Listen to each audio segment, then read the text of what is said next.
Today we'll talk about how can you enable reminders challenges on your BodyFast app. We're going to figure out the solution on how you can do that on your app. So you just follow these ways, then it's going to work with you. All you have to do, so you just go down here, you click here on me down here. When you just click here on me, so then it's going to take you to this list. It's going to show for you like this. Then all you have to do now, you just go here above this sign, click on it. So then it's going to take you to next step here. It's going to show for you like this.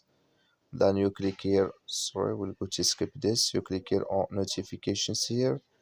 Then it's going to take you to this list. It's going to show for you like this. You go down, just keep going down here. Come here to challenges. Come to reminders. You click in this sign. Like you see, this color show for us as reminders challenges enable with us now. That's all you have to do. That's all. Thank you for watching. Don't forget to support us by liking, subscribe.